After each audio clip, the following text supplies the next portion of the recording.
వైకుంఠపురంలో వైఎస్ఆర్ ప్రాథమిక ఆరోగ్య కేంద్రాన్ని ప్రారంభించిన సందర్భంగా ఈ కార్యక్రమానికి విచ్చేసిన మన డిఎంఎల్ఓ గారికి, అదేవిధంగా కమిషనర్ గారికి, అదేవిధంగా పట్టణ అధ్యక్షుడు శివకుమార్ గారికి, అదేవిధంగా మన మాజీ మున్సిపల్ చైర్పర్సన్ నగర శ్రీనివాస్ గారికి, అదేవిధంగా మాజీ కౌన్సిలర్ మాగారి గారికి,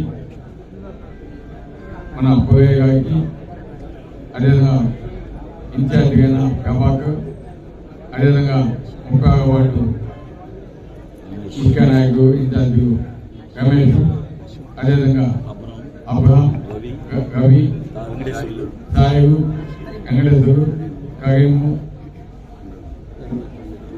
అదేవిధంగా 29వ వార్డుకు సంబంధించి అశోక్, ప్రభాకర్ రెడ్డి, అదేవిధంగా మోహన్ రెడ్డి, ఇతర ముఖ్యంగా మా పిచ్చిరెడ్డి గారికి, రమేష్ రెడ్డి గారికి, లక్ష్మీ గారికి, బెదవ నాయకులు, వీరందరికీ మొత్తం ముఖ్య నాయకులు అందరికీ కూడా, అదేవిధంగా వారితో పాటు ఇక్కడికి విచ్చేసిన కావలి పట్టణ ప్రజలు, ఈ వార్డుకి సంబంధించిన ప్రజలు అందరికీ కూడా, మీడియా అందరికీ కూడా నా ప్రత్యేక ధన్యవాదాలు. నిజంగా చాలా సంతోషం. ఎందుకంటే ఈ హెల్త్ సెంటర్ ఎక్కడో మారుమూల పెట్టాలని చేశారు, కానీ ఇది అందరికీ అందుబాటులో ఉండాలంటే ప్రధానమైన రహదారిగా ఉండాలని ఈరోజు ఇక్కడ ఈ ప్రాంతంలో పెడితే బాగుంటుందని ఆ రోజు మేమంతా కూడా సూచించి ఇక్కడ ఈ హాస్పిటల్ నిర్మించడం జరిగింది.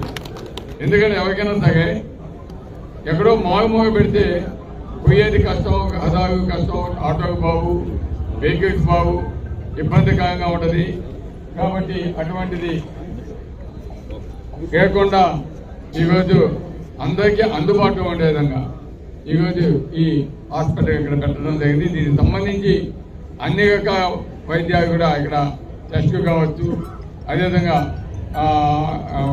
డెలివరీస్ కావచ్చు, అదేవిధంగా పేషెంట్స్కి ఉండేదానికి వార్డ్ రూమ్స్ కావచ్చు, అన్ని టెస్టింగ్ చేసేదానికి మిషనరీ కావచ్చు, అన్నీ కూడా ఈరోజు సమకూర్చడం జరిగింది. అదేవిధంగా ఈ హాస్పిటల్ని ఇప్పుడు ప్రారంభించిన సందర్భంగా మేమంతా కూడా చూసాం. దానికి సంబంధించి నిర్మాణానికి సంబంధించి మాగాది గారు, పోయే గారు ముఖ్యంగా రాసిన పవాయిదు క్వాలిటీగా కట్టాలి అని చెప్పి మీరంతా కూడా చూస్తున్నాం. ఏ విధంగా కట్టాయో కూడా ఒకసారి ఆలోచించండి.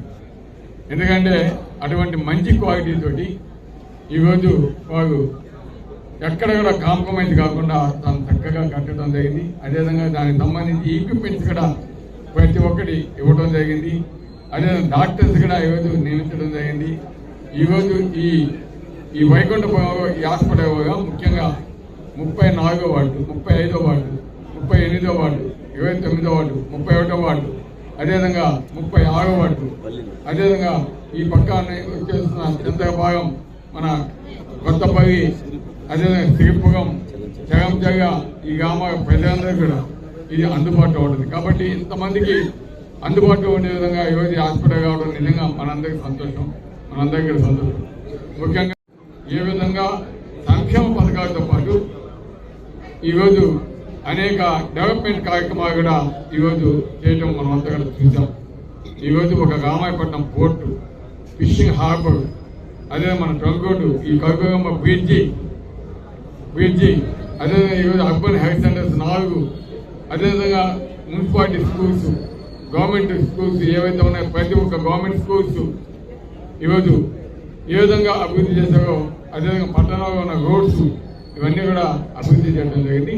కాకపోతే కొన్ని ఇన్కంప్లీట్గా ఉన్నాయి. కాకపోతే ఈరోజు ఒక ఫిషింగ్ హార్బర్ నిన్న యాక్చువల్గా జగన్మోహన్ రెడ్డి చేత ప్రారంభించేదానికి వర్చువల్ ప్రారంభానికి అన్ని ఏర్పాట్లన్నీ చేయడం జరిగింది. కానీ జగనన్న అక్కడికి వచ్చినాక వర్చువల్ ఓపెనింగ్ నేను విజయవాడగా కూర్చొని చేసేది ఎందుకు, అది మొత్తం అయిపోయింది. నేనే పోయి కావాలికి ఓపెనింగ్ నేనే చేసి వస్తాను.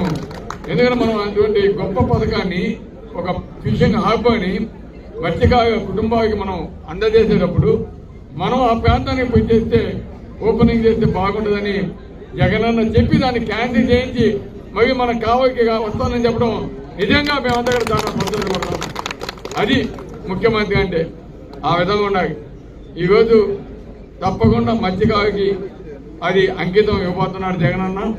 దానివల్ల కొన్ని వేల కుటుంబాలు ఈరోజు ఆర్థికంగా బలోపేతమయ్యేదానికి, అదేవిధంగా మన కావలి నియోజకవర్గం అభివృద్ధి చెందేదానికి చాలా మంచి అవకాశం అని కూడా తెలియజేస్తున్నాం. కాబట్టి ఈరోజు జగనన్న ఇటు ఒక పక్క సంక్షేమం, ఒక పక్క విద్య, ఒక పక్క వైద్యం, ఒక పక్క వ్యవసాయం, ఒక పక్క అక్క జగన్మోహన్కి ఇల్లు, ఈరోజు దాదాపు కావలి నియోజకవర్గంలో 25,000 ఇళ్ల స్థలాలు ఇచ్చిన ఘనత వైఎస్ జగన్మోహన్ రెడ్డి గారు ఈరోజు కావాలని తెలియజేస్తున్నాం. ఇన్ని మంచి సంక్షేమ పథకాలు ఈరోజు జగనన్న ఇస్తున్నాడు. కావలి నియోజకవర్గ ప్రజలంతా కూడా ఆలోచించాలి. పనిచేసే నాయకుడు కావగా, మోసం చేసే నాయకుడు కావగా.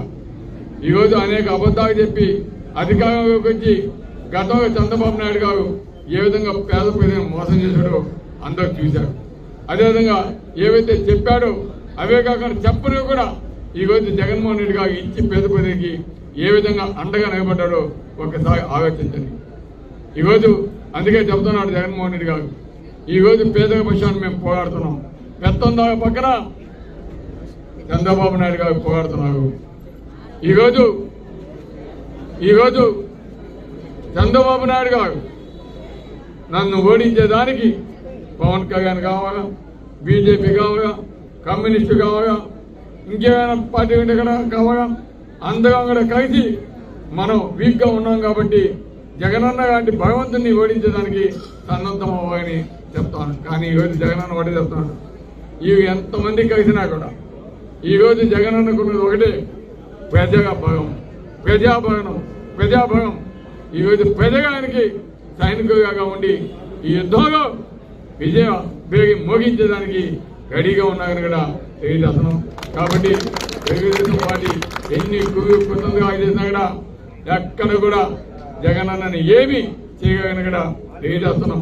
మాది ఒకటే ధ్యేయం, జగనన్న ఒకటే ధ్యేయం, పేద ప్రజలకి మంచి చేయటం, కావలి నియోజకవర్గానికి మేము అభివృద్ధి చేయటం. మాకు అదే లక్ష్యంగా మేము ముందుకు సాగతాం. తప్పకుండా కావలి నియోజకవర్గ ప్రజలు కూడా ఏవైతే చిన్న ప్రాజెక్ట్స్ ఇంకా పెండింగ్ ఉన్నాయో, ఒక పక్క తుమ్మగంట రోడ్డు కావచ్చు, ఈ బ్రిడ్జి కావచ్చు, ఇవే కాదు ఎయిర్పోర్ట్ కూడా మనకి తెచ్చుకునే అవకాశం మరి రాబోతోంది. ఇవన్నీ కూడా కంప్లీట్ చేసేదానికి తప్పకుండా మీరు మంచి అవకాశం జగనానికి ఇచ్చి ఆశీర్వదించాలని, అదేవిధంగా రేపు జరగబోయే ఎన్నికలు ఏప్రిల్లో ఎన్నికలు జరగబోతున్నాయి. 1-2 రోజులు నోటిఫికేషన్ రాబోతా ఉంది. కాబట్టి ఎన్నికలు పోటీ చేస్తున్న మన పార్లమెంట్ అభ్యర్థి విజయసాయాన్ని కూడా అందరూ కూడా మంచి మెజార్టీతో గెలిపించి జగనన్నకి కానుక ఇవ్వాలి. అదేవిధంగా మీరు కూడా మంచి మనసుతోటి కావలి నియోజకవర్గంలో జరుగుతున్న సంస్కారానికి అహంకారానికి జరుగుతున్న యుద్ధంలో మీరు సంస్కారానికి ఓడించి నన్ను మంచి మెజార్టీతోటి గెలిపించి నన్ను ఆశీర్వదించాలని కోరుకుంటూ, ఈరోజు విజయసాయన్న గారు వెండన్నకి విట్స్ కాలేజీలో ఇంట్రాక్షన్ స్టూడెంట్స్ తోటి ఇంట్రాక్షన్ మీటింగ్ ఉంది. దానికి వస్తున్నారు. కాబట్టి మీరంతా కూడా వచ్చి పార్టిసిపేట్ చేయాలని కోరుకుంటూ థ్యాంక్ యూ.